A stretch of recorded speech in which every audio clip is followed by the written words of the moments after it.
السلام عليكم ورحمة الله وبركاته. إن الحمد لله نحمده ونستعينه ونستغفره ونعوذ بالله من شرور أنفسنا ومن سيئات أعمالنا. من يهده الله فلا مضل له ومن يضلل فلا هادي له. وأشهد أن لا إله إلا الله وحده لا شريك له وأشهد أن محمدا عبده ورسوله. أما بعد فإن خير الحديث كتاب الله وخير الهدي هدي محمد صلى الله تعالى عليه وآله وسلم وشر الأمور محدثاتها وكل محدثة بدعة وكل بدعة ضلالة وكل ضلالة في النار. يا أيها الذين آمنوا اتقوا الله حق تقاته ولا تموتن إلا وأنتم مسلمون.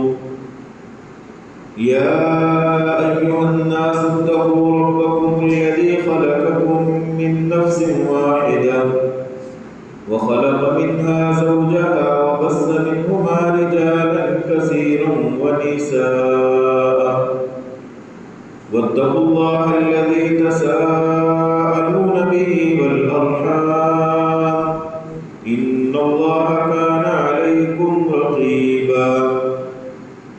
يا أيها الذين آمنوا اتقوا الله وقولوا قولا سديدا يصلح لكم أعمالكم ويغفر لكم ذنوبكم ومن يطع الله ورسوله فقد فاز فوزا عظيما. أما بعد فأعوذ بالله السميع العليم من الشيطان الرجيم. بسم الله الرحمن الرحيم. يا أيها الرسل كلوا من الطيبات واعملوا صالحا إني بما تعملون عليم. وقال جل ذكره يا أيها الذين آمنوا كلوا من طيبات ما رزقناكم واشكروا لله إن كنتم إياه تعبدون.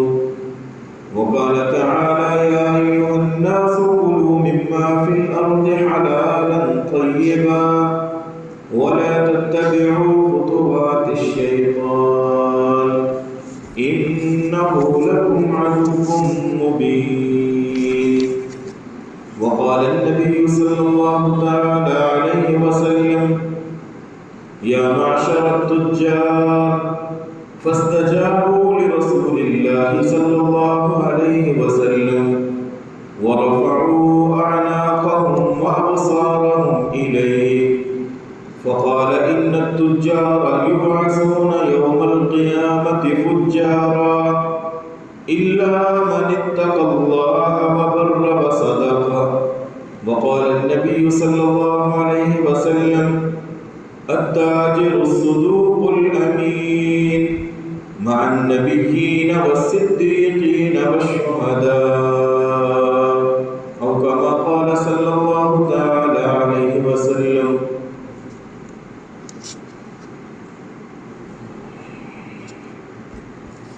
امام مسلم رحمہ اللہ اپنی کتاب صحیح مسلم کے اندر رسول اکرم صلی اللہ علیہ وسلم کا یہ فرمان ذکر کرتے ہیں. آپ صلی اللہ علیہ وسلم نے فرمایا ایھا الناس ان اللہ طیب. اے لوگو اللہ کی ذات پاکیزہ ہے، ہر طرح کے نقص سے، عیب سے، تہمت سے، خیانت سے اللہ رب العزت کی ذات پاک ہے، منزہ اور مبرہ ہے، اور اس اللہ رب العزت نے اپنے لیے انہی چیزوں کو قبول کرنا روا اور جائز رکھا ہے جو چیزیں پاکیزہ ہوں اور حلال ہیں۔ فرمایا لا يقبل الا طیبا، اللہ اپنی بارگاہ میں لوگوں کی جانب سے پیش کیے جانے والے ہدایہ، تحائف، صدقات، خیرات وہی قبول کرتے ہیں جو پاکیزہ مال سے۔ اور یہ ایک ایسا حکم ہے، آپ نے فرمایا وَإِنَّ اللَّهَ أَمَرَ الْمُؤْمِنِينَ بِمَا أَمَرَ بِهِ الْمُرْسَلِينَ، کہ مالک نے سب سے پہلے یہ حکم انبیاء اور رسل کو دیا ہے، پھر عام لوگوں کو یہی حکم دیا ہے۔ رسول اللہ صلی اللہ علیہ وسلم نے قرآن کی آیت پڑھی یا ایھا الرسل کلوا من الطیبات، اے لوگوں تم پاکیزہ چیزیں کھاؤ، وَاعْمَلُوا صَالِحًا، یا ایھا الرسل کلوا من الطیبات، اے رسولوں تم پاکیزہ چیزیں کھاؤ اور نیک اعمال کرو، انی بما تعملون علیم، تم جو کچھ کر رہے ہو مجھے اللہ کو ساری خبر ہے۔ پھر فرمایا یا ایھا الذین آمنوا، اے اہل ایمان تم بھی پاکیزہ چیزوں کو اور حلال چیزوں کو کھاؤ، واشکروا، اور تم اللہ کا شکر ادا کرو۔ ثم ذکر الرجل، پھر آپ صلی اللہ علیہ وسلم نے ایک آدمی کا تذکرہ کیا، لیکن اس سے پہلے ان دونوں آیات پہ غور کیجیے۔ انبیاء اور رسل کو حکم ہے کلوا من الطیبات واعملوا صالحا، کہ پاکیزہ اور حلال مال کھاؤ اور نیک اعمال کرو۔ آپ مومنوں کو حکم دیا تو وہاں بھی کہا کلوا من طیبات ما رزقناکم واشکروا، کہ تم پاکیزہ رزق کھاؤ اور اللہ کا شکر ادا کرو۔ معلوم کیا ہوتا ہے کہ اللہ عمل صالح کی توفیق اس کو دیتا ہے جو اپنے مطعم کو، اپنے کھانے کو، اپنے پینے کو حلال رکھتا ہے۔ اللہ شکر کی توفیق اسے دیتا ہے جو اپنے لقمے کے اوپر غور کرتا ہے کہ یہ حلال کا ہے، یہ حرام کا ہے، لقمہ حرام کو اپنے وجود کے اندر نہیں آنے دیتا۔ اللہ اس بندے کو توفیق دیتا ہے، وہ اپنے مالک کا شکر بھی ادا کرتا ہے، اس کی بندگی بھی کرتا ہے۔ لیکن اگر انسان حلال و حرام کی تمیز کھو بیٹھے، حرام جہاں سے بھی آتا ہے چلا آئے، اللہ رب العزت نیکی کی توفیق چھین دیتے۔ محاورہ ہے کہ نیکی انسان کو نیکی کی طرف لے کے آتی، انسان ایک نیکی کرتا ہے، اللہ اس ایک نیکی کی وجہ سے اگلی نیکی کے اسباب اس انسان کے سامنے کھول دیتے۔ انسان برائی کا ایک دروازہ کھولتا ہے، آگے سے اور کئی دروازے کھل جاتے ہیں۔ بنیاد یہی رزق، اگر انسان حرام کماتا ہے، حرام کمانے کے بعد حرام کھلاتا ہے، اس حرام کے لیے پھر آگے لگانے کی کئی جگہیں حرام کی اس بندے کے سامنے نکل آتی ہیں، اور اس کے مقابلے میں جو بندہ حلال اختیار کرتا ہے، پاکیزہ روزی کماتا ہے، اللہ رب العزت اسے اپنی اطاعت کی توفیق دیتے ہیں، اس کو نیکی اور خیر کے امور میں صرف کرنے کی توفیق دیتے ہیں۔ پھر اللہ رب العزت کا یہ بندہ حلال کمائے ہوئے کو حرام کی جگہوں پہ صرف نہیں کرتا۔ یہ انتہائی اہم نکتہ ہے، سمجھنے اور سوچنے اور فکر کی بات ہے کہ انسان کا لقمہ حرام کی کمائی کہاں سے کہاں تک لے جاتی ہے انسان۔ انبیاء اور رسل کو عبادت کا حکم اللہ بعد میں دے رہے ہیں، لیکن لقمہ حلال کھانے کا حکم پہلے دے۔ یا ایھا الرسل کلوا من الطیبات واعملوا صالحا، پاکیزہ روزی کھاؤ گے اللہ اسی کے سبب تمہیں توفیق دے گا کہ تم اعمال صالحہ کرو۔ اے اہل ایمان تم پاکیزہ روزی کھاؤ تبھی اللہ تمہیں توفیق دے گا کہ تم اپنے مالک کا شکر ادا کرو۔ آپ صلی اللہ علیہ وسلم فرماتے ہیں ایک آدمی لمبا سفر کر کے اللہ کے گھر میں پہنچتا ہے، بیت اللہ الحرام میں پہنچ چکا ہے، لباس گرد و غبار سے ہٹا ہوا ہے، بال مٹی سے اٹے ہوئے ہیں، بکھرے ہوئے ہیں، حال و بحال ہو چکا ہے یہ انسان، کعبۃ اللہ میں پہنچ چکا ہے، اللہ کے گھر میں پہنچ چکا ہے کہ جہاں جانے کی ہر مومن کی تمنا اور آرزو ہوتی ہے اللہ ہر انسان کی یہ امید پوری کرے۔ وہ انسان وہاں پہنچ کے اللہ رب العزت کے سامنے اپنے ہاتھ دراز کرتا پھیلا لیتا ہے، یا ربی یا ربی، اے میرے رب، بڑا لمبا سفر کر کے آیا ہوں، بڑی آرزویں لے کے آیا ہوں، بڑا خطا کار ہوں، مولا میرے گناہوں کو معاف کر دے، اے اللہ میری فلاں تمنا اور امید پوری کر دے، یا ربی کہہ کے رسول اللہ صلی اللہ علیہ وسلم فرماتے ہیں وہ اپنی آرزویں اللہ کے سامنے رکھ رہا ہے، لیکن آگے سے جواب کیا آتا ہے؟ وَمَطْعَمُهُ حَرَامٌ وَمَشْرَبُهُ حَرَامٌ وَمَلْبَسُهُ حَرَامٌ، اے اللہ کے بندے، تیرا کھانا حرام کا تھا، تیرا پینا حرام کا تھا، تیرے وجود کے اوپر یہ جو دو چادریں ہیں حرام کی، ان کے بارے میں بھی تو نے غور نہیں کیا کہ یہ کہاں سے تو نے حاصل کی تھی، یہ بھی حرام کی۔ فَأَنَّا يُسْتَجَابُ لِذَلِكَ، اس انسان کی دعاؤں کو کیسے قبول کیا؟ اگر انسان کی روزی حلال کی نہیں تو وہ چاہے اللہ کے گھر تک بھی پہنچ جائے، چاہے وہ اپنے احوال سے اس قدر بیگانہ ہے، گرد و غبار سے اٹا ہوا ہے، بالوں میں مٹی پڑی ہوئی ہے، کئی دن ہو چکے ہیں کنگھی کیے ہوئے، اس حالت کے اندر تو ہمیں بھی ترس آ جاتا ہے، لیکن وہ مالک کہتا ہے نہیں، اصول ضابطہ قانون ہے، جو اس کی پاسداری کرے گا اسی کی محنت قبول ہے، اسی کی عبادت قبول ہے، اسی کی بندگی قبول ہے۔ جو میرے ضابطے اور اصول کی خلاف ورزی کرتا ہے، چاہے وہ کسی حالت میں ہو، میں اس بندے کی عبادت کو قبول نہیں کرتا، کوئی دعا اس بندے کی قبول نہیں۔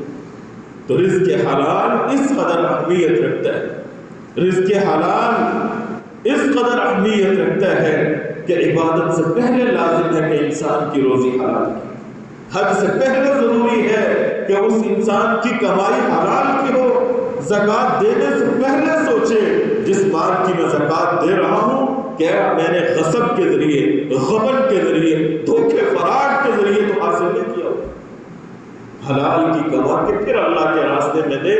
تب رسول اللہ صلی اللہ علیہ وسلم فرماتے ہیں ان اللہ طیب لا یقبل الا طیبا، پاکیزہ مال ہوگا، اللہ کے راستے میں دو گے اللہ اسے قبول کرے گا، پھر چاہے تمہاری ایک کھجور ہی کیوں نہ ہو جو اللہ کے راستے میں دی ہوئی ہوگی، کل قیامت کے دن بہت پہاڑ کا روپ دھار چکی۔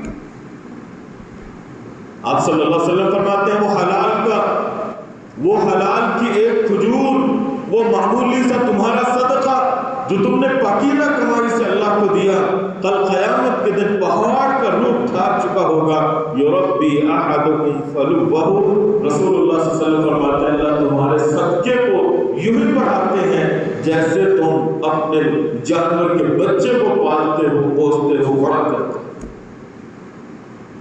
اللہ رب العزت حلال کی کمائی سے خرچ کیے ہوئے کو یوں بڑھاتے ہیں اور یوں اس کو عبادت کی، عمل صالح کی، اپنا شکر ادا کرنے کی توفیق دیتے ہیں۔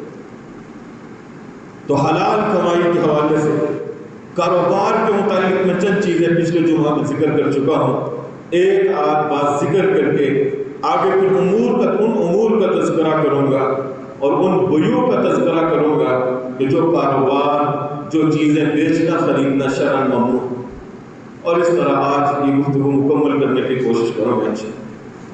خرید و فروخت کے باب میں رسول اکرم صلی اللہ علیہ وسلم نے جو ہماری رہنمائی کی ہے اس کے مطابق انسان کہیں سے کوئی چیز خریدتا ہے تو خریدنے کے بعد حکم یہ ہے کہ اس چیز کو اسی جگہ نہ بیچے، اس چیز کو وہاں سے اٹھائے، اپنی دکان پہ لے آئے، منڈی سے خریدی ہے، منڈی میں ہی بیچنی ہے وہ چیز تو اس جگہ سے کسی دوسری جگہ منتقل کرے۔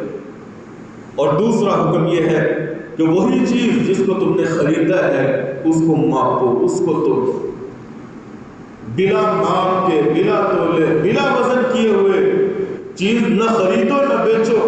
تمہارے علم میں بھی ہو کہ یہ چیز کس قدر ہے اور فروخت کرنے والے کو بھی علم ہو کہ میں نے کس قدر سودا فروخت کیا۔ حضرت عبداللہ بن عمر رضی اللہ تعالیٰ عنہ کہتے ہیں كانوا يبتغون الطعام في على السوق فيبيعونه في مكانهم. لوگ منڈی کے اندر مال خریدتے تھے، خریدنے کے بعد اسی جگہ بیچ دیا کرتے تھے. رسول اکرم صلی اللہ علیہ وسلم کو خبر ہوئی، فنہاہم رسول اللہ صلی اللہ علیہ وسلم ان بیعہ فی مکانہ حتی ینقلوہ. آپ میں ایسے نہ کیا کرو، جو مال لیتے ہو اس مال کو یہاں سے اٹھاؤ، دوسری جگہ منتقل کرو، پھر اسے بیچو. اسی طرح آپ صلی اللہ علیہ وسلم نے اس چیز کو اپنے قبضے میں لینے سے پہلے اس کو آگے فروخت کر دینے سے بھی منع کیا. آپ نے ایک چیز خریدی، آپ نے فون میں وہ چیز، وہ سودا لے لیا، لینے کے بعد آپ نے دیکھا نہیں، وزن نہیں کیا، قبضے میں نہیں لیا، آپ کو دوبارہ فون آ جاتا ہے کہ یہاں ایک اور صاحب اسی چیز کو جو آپ 1 لاکھ روپے کی لے چکے ہیں 2 لاکھ دینے کے لیے تیار ہیں، 1.5 لاکھ دینے کے لیے تیار ہیں. آپ نے وہ سودا دیکھا تک نہیں، اپنے قبضے میں نہیں لیا، اپنے ملک میں نہیں لیا، آپ اس کو بیچ دیں. شریعت اس سے بھی منع کرتی ہے، نہیں، پہلے اس چیز کو اپنے ہاتھوں میں لو، قبضے میں لو، اس کا وزن، اس کا ماپ، اس کا تول، اس کو جانچو پرکھو. جس قدر تم نے سودا کیا ہے کیا اسی کے مطابق ہے؟ کیا ایسا تو نہیں کہ تم دھوکہ کھا گئے اور اس کے بعد تمہارا دوسرا بھائی بھی اسی مال سے دھوکہ کھا رہا ہو؟ نہیں، پہلے اپنے قبضے میں لو، اس کا وزن دیکھو اور اس کو اپنی دکان پہ منتقل کرو. دکان پہ نہیں، کسی اور جگہ، اس جگہ سے ہٹ کے کسی اور جگہ منتقل کرو اور پھر اس کو آگے فروخت کرو. حضرت عبداللہ بن عمر رضی اللہ تعالیٰ عنہ کہتے ہیں، ابتعت زیتا فی السوق، میں نے منڈی سے اور بازار سے زیتون خریدا. زیتون خریدنے کے بعد جب میں اس چیز کو اپنے قبضے میں لے چکا تھا، لقینی رجل، مجھے ایک آدمی ملا. اس نے کہا، عبداللہ مجھے یہ چیز دے دو، یہ تیل مجھے فروخت کر دو. حضرت عبداللہ رضی اللہ تعالیٰ نے کہتے ہیں، فَأَعْطَانِي بِهِ رِبْحًا حَسَنًا، وہ آدمی مجھے بہترین نفع دے رہا تھا، جتنے میں نے لیا تھا اس سے کہیں بڑھ کے مجھے دے رہا تھا. فَأَرَدْتُ أَنْ أَضْرِبَ عَلَى يَدِهِ، عبداللہ کہتے ہیں میرے دل میں بات آئی کہ میں اس کے ہاتھ پہ ہاتھ ماروں، سودا پکا کر لوں. ابھی میں سوچ رہا تھا کہ میں اپنے اس بھائی کے ساتھ سودا پکا کر لوں اور معاملہ طے کر لوں. اچانک کسی آدمی نے مجھے پیچھے سے پکڑا اور وہ مجھے کہنے لگا، لا تبعه حتى تحوزه الى رحلك، عبداللہ ایسے نہ کر، عبداللہ اس چیز کو یہاں فروخت نہ کرنا، حتی تحوزه الى رحلك، یہاں تک کہ تو اسے اپنے گھر لے جا، اپنی دکان پہ لے جا، کسی اور جگہ منتقل کر لے. فإن رسول اللہ صلی اللہ علیہ وسلم نہا ان تباع السلع حیث تبتاع، کیوں؟ رسول اللہ صلی اللہ علیہ وسلم نے منع کیا ہے کہ جس چیز کو جہاں سے خریدو وہی تم فروخت کر دو. یہ آپ صلی اللہ علیہ وسلم کو منع کر، جائز نہیں، درست نہیں. جہاں سے تم خرید رہے ہو وہی بیچ، دائیں بائیں کر لو، کسی اور جگہ لے جاؤ. حضرت عبداللہ ابن عمر رضی اللہ تعالیٰ عنہ کہتے ہیں کہ حضرت زید ابن ثابت نے مجھے جھنجھوڑا اور مجھے بتلایا کہ عبداللہ یہ کام ممنوع ہے. کہتے میں نے اپنا سودا وہیں چھوڑا، اس آدمی کا ہاتھ جھٹک دیا، میں اپنے گھر اس مال کو لے آیا. اور پھر یہی حضرت عبداللہ ابن عمر رضی اللہ تعالیٰ عنہ بیان کرتے ہیں، رأیت الذین یشترون الطعام مجازفۃ، کہ میں نے بازار اور منڈی کے اندر دیکھا کہ وہ لوگ جو چیزوں کو خریدتے تھے مجازفۃ، اندازے کے ساتھ، ناپ تول نہیں، وزن نہیں، اس چیز کو جانچا پرکھا نہیں گیا، بنا دیکھے کہ وزن کتنا ہے، مال کتنا ہے، بس اندازے اور تخمینے سے جو لوگ بیچا کرتے تھے یا خریدا کرتے تھے. یضربون علی عہد رسول اللہ، رسول اللہ صلی اللہ علیہ وسلم کے زمانے میں ایسے لوگوں کو پیٹا جاتا، مارا جاتا تھا کہ وہ یہ کام کیوں کرتے ہیں. جو چیز لو پہلے اس کا وزن کرو، اس کو ناپ لو، اس کو تول لو، پھر جو اس کی حقیقت ہے پھر اس کے مطابق نرخ اور ریٹ لگاؤ اور اگلے بندے سے خریدو. نہ تمہیں دھوکہ ہو، نہ وہ تمہیں دھوکہ دے سکے، اور نہ تمہاری وجہ سے آگے والا کو بندہ دھوکہ کھا.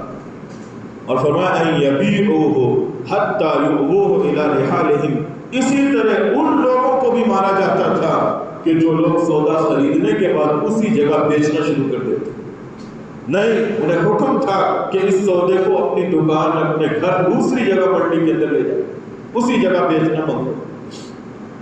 اسی طرح اگلی چیز ہے نفع کی بات، کہ اپنے مال تجارت پہ بندہ کس قدر نفع لے سکتا ہے.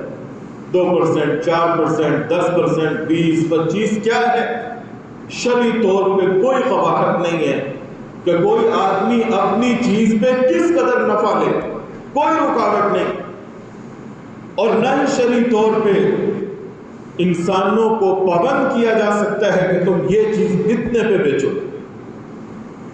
کہنے اور سننے کے اعتبار سے یہ چیز بڑی سخت ہے، لیکن حقیقت یہ ہے کہ لوگوں کو ان کے حال پہ چھوڑ دیا جائے، اور شریعت نے جس جڑ کو پکڑا ہے اس جڑ کو آج انتظامیہ اور گورنمنٹ پکڑے تو یہ ساری جو مہنگائی ہے کسی حد تک کنٹرول ہو سکتی ہے. رسول اکرم صلی اللہ علیہ وسلم کے پاس آنے والا آیا، عرض کیا اللہ کے رسول غلط سے عرو، بڑی مہنگائی ہو گئی، اشیاء بڑی ان کی قیمتیں ہو چکی ہیں، بازار کے اندر مہنگائی ہی مہنگائی کا ایک طوفان کھڑا ہو چکا ہے. رسول اللہ صلی اللہ علیہ وسلم کو آدمی عرض کرتا ہے فسعر لنا، اللہ کے رسول آپ بھی کوئی ریٹ لسٹ نکال دیں، آپ بھی کوئی ریٹ لسٹ نکال دیں، آویزہ کر دیں بازاروں کے اندر کہ یہ چیز بس اتنے کی بکے گی، اس سے زیادہ نہیں. رسول اکرم صلی اللہ علیہ وسلم نے کیا جواب دیا تھا؟ ان اللہ هو المسعر. لوگوں تم سمجھتے ہو کہ یہ لوگ ہیں کہ جو اپنی چیزوں کے نرخ اوپر کر رہے ہیں، بڑھا رہے ہیں، چیزوں کو مہنگا کر رہے ہیں. فرمایا ان اللہ هو المسعر، یہ چیزوں کے نرخ اللہ کے ہاتھ میں، وہی اللہ ہے القابض الباسط الرازق، جو رزق کو کبھی کشادہ کر دیتا ہے، کبھی رزق کو تنگ کر دیتا ہے. الرازق، لیکن پریشان نہیں ہونا، رزق اس کے ہاتھ میں اور بندے کو روزی روٹی دے کے رہے، جو اس کے نصیبے میں ہے وہ مل کے رہے گا.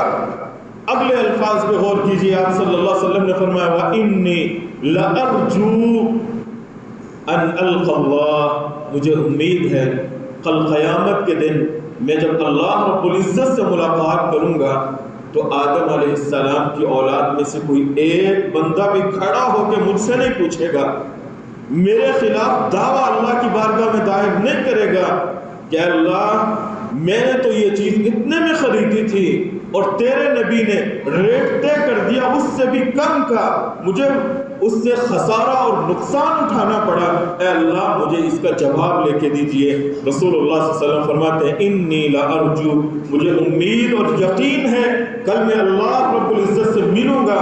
ولیس احد منکم یطالبنی بمظلمۃ فی دم ولا مال، کوئی ایک بندہ بھی اللہ کی بارگاہ میں جا کے یہ نہیں کہے گا اے اللہ میرا خون رسول اللہ صلی اللہ علیہ وسلم کے دل میں، میرے مال میں جو گھاٹا اور خسارہ اور نقصان آیا تھا وہ رسول اللہ صلی اللہ علیہ وسلم کی وہ ریٹ لسٹ کی وجہ سے آیا تھا، اے اللہ آج مجھ سے حساب لے کے دیجئے. آپ فرماتے ہیں مجھے نہیں یقین کہ کل کوئی ایک بندہ بھی کھڑا، میں نہیں چاہتا. لیکن جڑ کیا ہے مہنگائی کو کنٹرول کرنے کی؟ وہ احتکار ہے، وہ ذخیرہ اندوزی ہے، وہ اشیاء کو سٹاک کر لینا ہے، اس قدر سٹاک کرنا کہ بازار کے اندر مہنگائی شروع ہو جائے. اس چیز کو کنٹرول کیا جائے، مہنگائی خود بخود ختم ہو جائے گی، اشیاء کے جو حقیقی نرخ ہیں وہ خود بخود ظاہر ہونا شروع ہو جائے. لیکن جب چیزیں بازار سے غائب کر لی جاتی ہیں، بازاروں سے اٹھا لے جاتے ہیں اور بڑے بڑے تاجر فیکٹریوں سے مال بک کروا کے سائٹ پہ کر لیتے ہیں، بازار کے اندر وہ چیزیں جب شارٹ ہونا شروع ہو جاتی ہیں پھر مہنگائی کا طوفان کھڑا ہوتا ہے. اصل چیز وہ مہنگائی کو کنٹرول کرنے کے لیے ذخیرہ اندوزوں کو پکڑ لیں، ذخیرہ اندوزی نہ ہونے دیں، احتکار سٹاک نہ ہونے دیں. اللہ رب العزت خود تمہیں دکھائے گا کہ کس طرح بازاروں کے اندر اشیاء نرم اور ان کی اشیاء جو ہے وہ سستی ہو جاتی. یہ اصول ہے جو رسول اکرم صلی اللہ علیہ وسلم نے ہمیں سکھایا تھا. آپ صلی اللہ علیہ وسلم نے کاروبار کے ضمن میں جس چیز کی تعلیم دی تھی تو پرافٹ اور نفع آدمی جس قدر چاہے لے سکتا ہے، لیکن کاروبار کے اندر اصول یہ ہے، آپ بڑے بڑے کاروباری لوگ بیٹھے ہیں، اصول یہ ہے کہ جو بندہ بازار کے اندر سب سے کم نفع لینے والا ہوگا اللہ اس کی تجارت کو 4 چاند لگاتا ہے۔ جو بندہ بازار کے اندر سب سے کم نفع لینے والا ہوگا اللہ رب العزت اس کی تجارت کو بڑھاتا ہے، اور جو کلام واحد کے اوپر ایک ہی بات کرنے کا عادی ہو اللہ رب العزت اسے بھی برکتوں سے نوازتے ہیں۔ تو نفع کے ضمن میں رسول اکرم صلی اللہ علیہ وسلم نے ایک آدمی کو 1 دینار دیا، کہا جاؤ بازار سے ایک بکری خرید کے لاؤ تاکہ میں اسے اللہ کے راستے میں قربان کر سکوں۔ وہ صحابی رسول گئے، وہ 1 دینار کی 2 بکریاں بازار سے خرید لیتے، بازار سے 1 دینار، منڈی پھرے 1 دینار کی 2 بکریاں خرید لی، اور خریدنے کے بعد پھر دوبارہ اپنی 1 بکری کو 1 دینار کے اندر فروخت کیا۔ رسول اکرم صلی اللہ علیہ وسلم کے پاس آئے، کہا اللہ کے رسول یہ رہا آپ کا دینار اور یہ رہا جو جانور آپ نے خریدنے کا۔ یہاں سے اہل علم نے استدلال کیا ہے کہ آدمی اگر اپنی چیز کا نفع دگنا بھی لے لیتا ہے، یعنی جو اس کی قیمت ہے اس سے ڈبل لے لیتا ہے تو کوئی حرج نہیں، لیکن کاروبار کا اصول میں نے ذکر کر دیا، جو جس قدر کم پرافٹ لینے والا ہوگا اسی قدر اللہ رب العزت اس بندے کو زیادہ نفع سے نوازتا ہے۔ بات سمجھنے کی، کاروبار کے اس اصول کو سمجھنے کی بات ہے۔ بازار کے اندر آدمی بیٹھا ہوا ہے، جو صابن جتنے میں مل رہا ہے اتنے میں فروخت کر رہا ہے، حقیقی واقعہ جتنے میں صابن مل رہا ہے بالکل اسی نرخ اور اسی ریٹ پہ فروخت کر رہا ہے۔ لوگ دائیں بائیں والے حیران ہیں کہ آخر یہ بندہ روزی روٹی کہاں سے کماتا، لیکن اس کا اصول یہ تھا کہ میں صابن دوں گا اتنے کا ہی، لیکن تم نے اپنا شاپر اپنا بیگ وہ خود لے کے آنا، اپنا شاپر اپنا بیگ خود لے کے آؤ، میں پیٹی نہیں دوں گا، وہ گتا نہیں دوں گا۔ وہ شام تک اسی گتے کو بچا لیتا تھا، اللہ اسی سے اسے روزی دے دیتا۔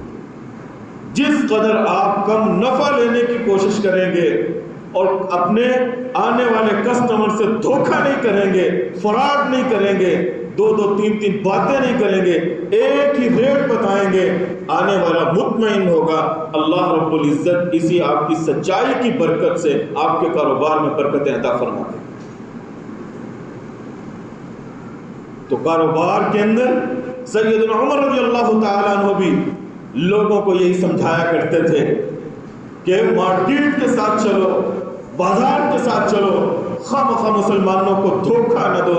امام مالک موطا کے اندر ذکر کرتے ہیں، سعید ابن مسیب رحمہ اللہ اس حدیث کے راوی ہیں کہ عمر فاروق رضی اللہ تعالیٰ عنہ بازار سے گزرے، دیکھا کہ سیدنا حاتب بن ابی بلتہ رضی اللہ تعالیٰ عنہ بازار کے اندر منقہ فروخت کر رہے ہیں، خشک انگور فروخت کر رہے ہیں۔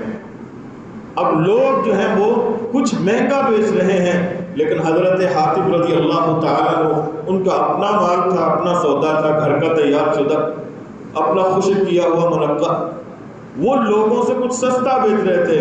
امام مالک رحمہ اللہ لکھتے ہیں حضرت عمر فاروق رضی اللہ تعالیٰ عنہ نے حکم دیا، اما ان تزید فی السعر و اما ان ترفع من سوقنا، اے حاتب اگر تم چاہتے ہو کہ یہیں پہ دکانداری کرو، اپنی چیز یہیں فروخت کرو، پھر بازار کے ساتھ چلو۔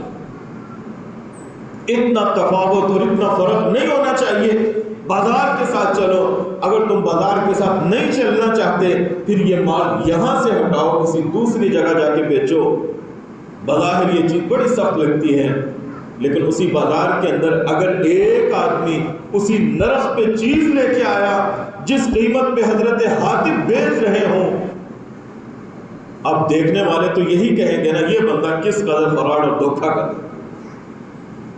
ریٹ طے کر دیے جائیں، حضرت حاتب بن ابی بلتہ رضی اللہ تعالیٰ عنہ جس نرخ پہ بیچ رہے تھے حضرت عمر وہی نرخ بازار میں رائج کر دیتے، کتنے مسلمانوں کو خسارہ ہوتا۔ تو لوگوں کو اوپن چھوڑ دو، اپنا مال جس طرح چاہیں بیچیں، لیکن جڑ کو اور اصل کو پکڑو۔ ان ذخیرہ اندوزوں کے اوپر ہاتھ ڈالو کہ جو لوگوں کے اندر مصنوعی طور پہ مہنگائی کرتے ہیں، اللہ رب العزت ساری پریشانی کو ختم کر دے۔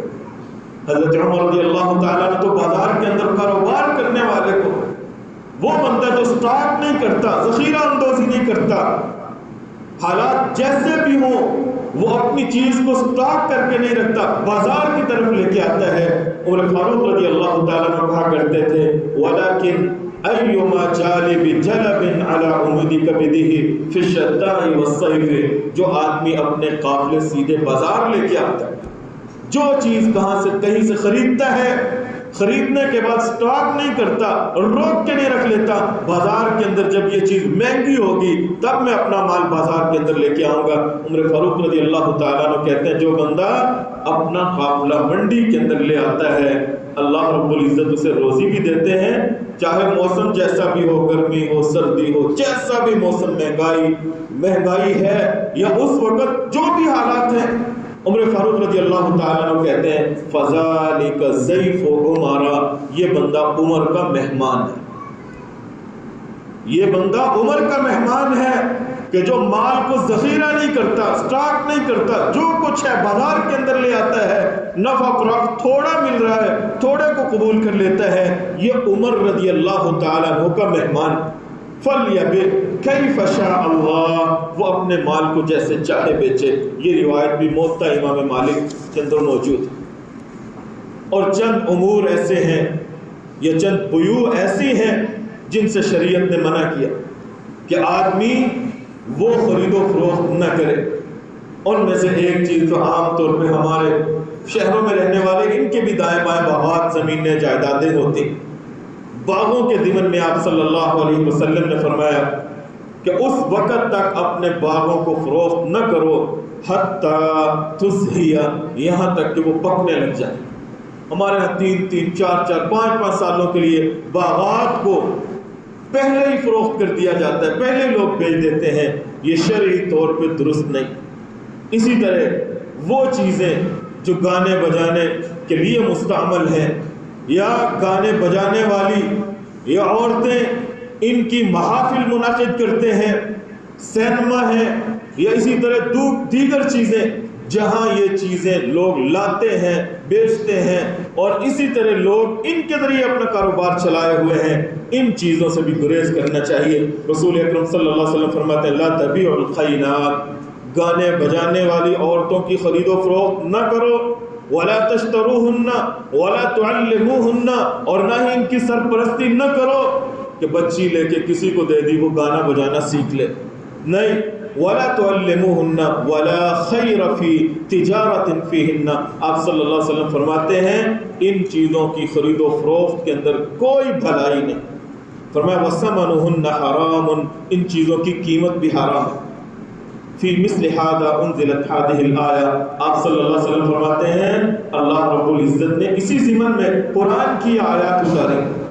وَمِنَ النَّاسِ مَن يَشْتَرِي لَهْوَ الْحَدِيثِ لِيُضِلَّ عَن سَبِيلِ اللَّهِ، لوگوں میں سے کچھ لوگ ایسے ہیں کہ جو ان فضول امور کو خریدتے ہیں جو اللہ رب العزت کے راستے سے غافل کر دیتے ہیں، لہو و لعب میں، کھیل تماشے میں لوگوں کو مبتلا کر دیتے ہیں، اللہ رب العزت کی یاد سے غافل کر دیتے ہیں۔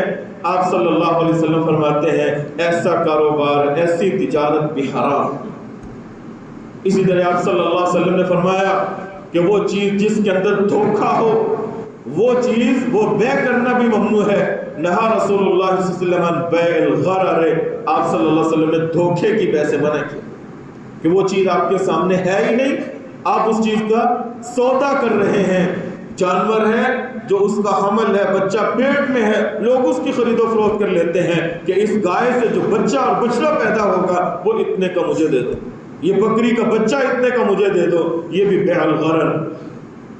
اسی طرح لوگ کانیں جہاں کھوتی ہیں، کانوں کے قریب کی مٹی یا جہاں کانوں سے چیزیں لا کے پھینکی جاتی تھی وہاں کی جو آج بھی ہے وہاں کی مٹی کو خریدتے ہیں کہ جو کچھ نکلے گا وہ ہمارا ہوگا، اور میں یہ بھی دھوکے کی بے ہے، اس سے بھی بچو۔ تالاب ہے مچھلی کا، اس کو جا کے خریدتے ہیں، نہیں، یہ بھی دھوکے والی بے ہے، اس سے بھی بچو۔ مچھلی خریدنی ہے تو اس سے جو کچھ نکلتی ہے وزن کے اعتبار سے تم ان کے ساتھ سودا کرو، تاکہ ان کو بھی دھوکہ نہ ہو، وہ بھی خسارہ اور نقصان نہ اٹھائیں اور تمہیں بھی گھاٹا اور نقصان نہ ہو۔ اسی طرح آپ صلی اللہ علیہ وسلم نے فرمایا نہا عن المنابذۃ والملامسۃ، آپ صلی اللہ علیہ وسلم نے منابذہ اور ملامسہ سے بھی منع کیا۔ منابذہ کہ یہ میری چیز، میرا موبائل ہے، یہ لو تم، اور اپنا موبائل میری طرف پھینک دو، جیسا بھی ہے مجھے قبول ہے، جیسا بھی ہے مجھے قبول ہے، یہ موبائل تیرا ہوا، تیرے والا میرا ہوا، کوئی بھی چیز ہو سکتی ہے۔ منابذہ آپ اس کی طرف پھینکتے ہیں، وہ آپ کی طرف پھینکتا ہے، اور یجب البیع، بے منعقد ہو گئی کہ یہ چیز تیری ہوئی وہ میری ہوئی، اور میں یہ بھی دھوکے کی بے ہے، اس سے بھی آپ نے منع۔ چیز خریدنی ہے اس کو اچھی طرح ٹٹولو، دیکھو، دیکھنے کے بعد اس کی قیمت لگاؤ۔ الملامسہ، یا اسی طرح محض ہاتھ رکھنا، چھونا، کسی چیز کے اوپر ہاتھ رکھ کے کہنا کہ یہ چیز بس میری، یہ سوٹ ہے، یہ تھان ہے، یہ کپڑا ہے، بس میں نے اس کو چھو لیا، دیکھ لیا، جو کچھ بھی ہے میرا ہے، یہ بھی بے غلط ہے۔ اس چیز کو کھولو، دیکھو، اس کا ماپ چیک کرو، دیکھنے کے بعد، کوالٹی دیکھنے کے بعد پھر طے کرو سودا کہ یہ چیز اتنی ہے، اتنے میں لیتا ہوں، یہ دیکھو۔ اور اسی طرح رسول اکرم صلی اللہ علیہ وسلم نے شراب کی فروخت سے، کتے کی فروخت سے، مردار کی فروخت سے منع کیا، بلی کی خرید و فروخت سے منع کیا، آپ صلی اللہ علیہ وسلم نے خون کی خرید و فروخت سے منع کیا۔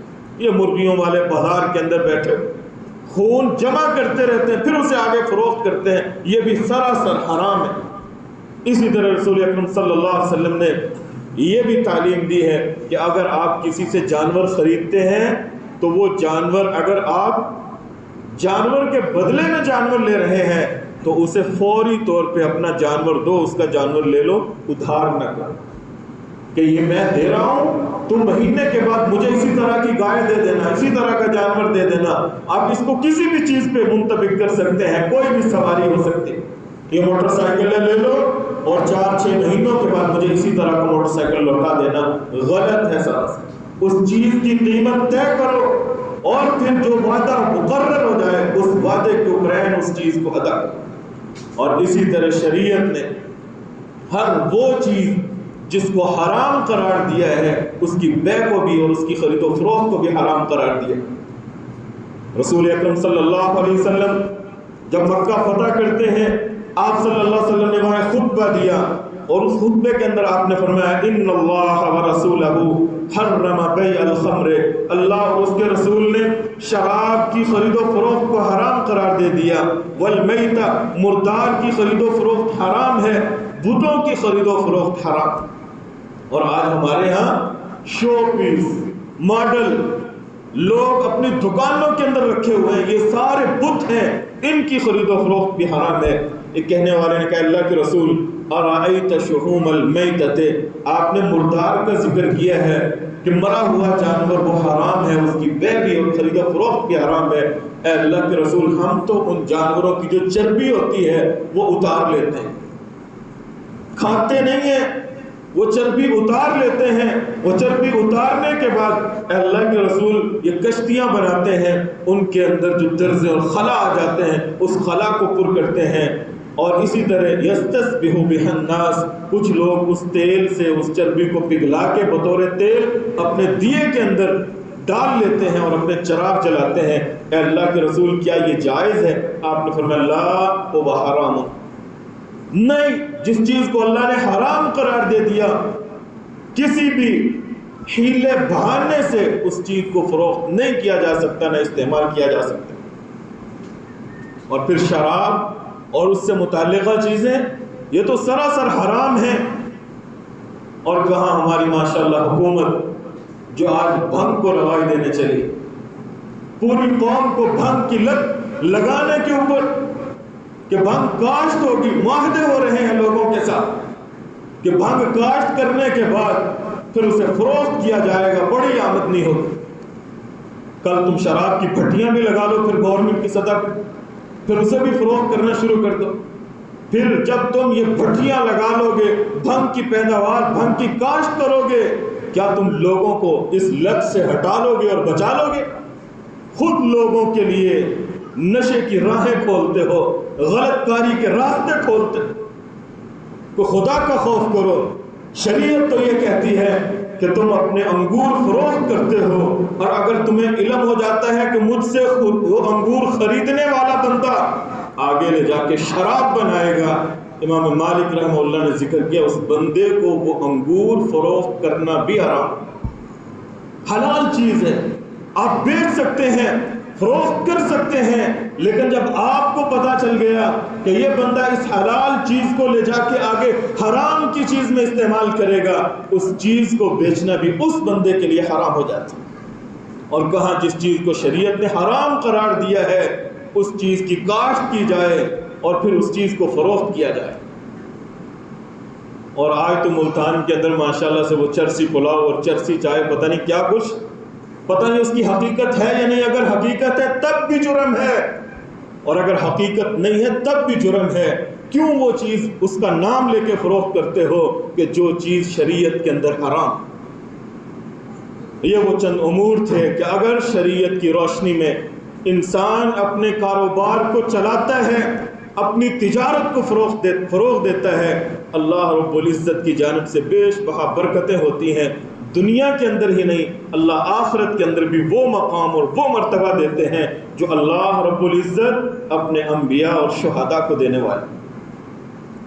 دنیا کے اندر بھی کامیاب، آخرت کے اندر بھی کامران ہوں گے وہ لوگ، وہ تاجر لوگ جو سارا دن بازار میں بیٹھتے ہیں لیکن وہاں بیٹھ کے بھی اپنی زبان سے جھوٹ نہیں نکالتے، کسی کو دھوکہ نہیں دیتے، فراڈ نہیں کرتے۔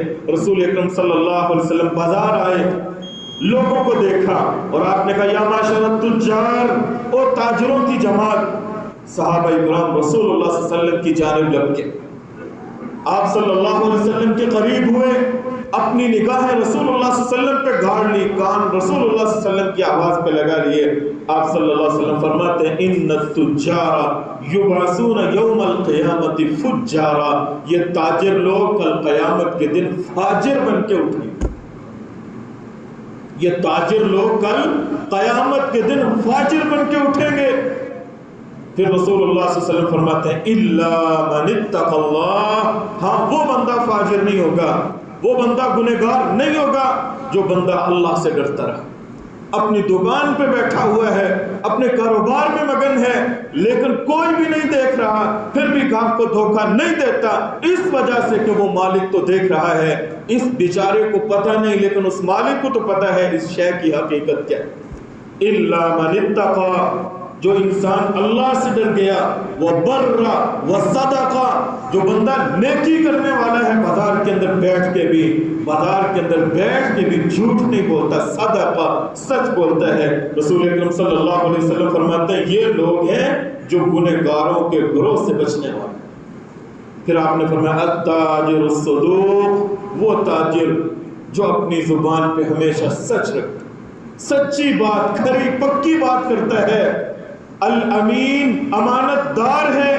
فرمایا مع النبیین والصدیقین والشہداء، کل قیامت کے دن اللہ ان تاجروں کو انبیاء کی جماعت کے ساتھ کھڑا کرے، اللہ کل قیامت کے دن ان تاجروں کو شہداء کے ساتھ کھڑا کریں گے، اللہ ان تاجروں کو ابو بکر صدیق رضی اللہ تعالیٰ عنہ کی معیت میں کھڑا کریں گے، جو بازار کے اندر بیٹھے تھے لیکن ان کا ذہن آخرت کی جانب، زبان کے اوپر جھوٹ نہیں لائے، امانت میں خیانت نہیں کی، لوگوں کے ساتھ غداری اور دھوکہ نہیں کیا، فراڈ نہیں کیا، امانت داری کے ساتھ بازار کے اندر بیٹھے رہے۔ اللہ رب العزت دنیا کے اندر بھی کامیابیوں سے نوازتے ہیں، کل آخرت کے اندر بھی انبیاء، شہداء اور صدیقین کا ساتھ نصیب کریں گے۔ اللہ رب العزت سے دعا ہے کہ اللہ ہمیں بھی سچ کے ساتھ، امانت داری کے ساتھ اپنا کاروبار کرنے کی توفیق دے۔ وآخر دعوانا الحمدللہ۔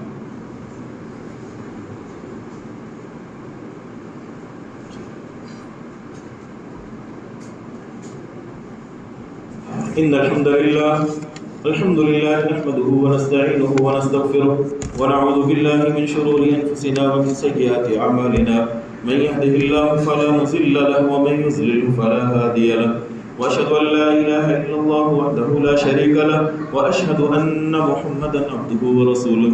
أما بعد فإن خير الحديث كتاب الله وخير الهدي هدي محمد صلى الله تعالى عليه وسلم وشر الأمور محدثاتها وكل محدثة بدعة وكل بدعة ضلالة وكل ضلالة في النار.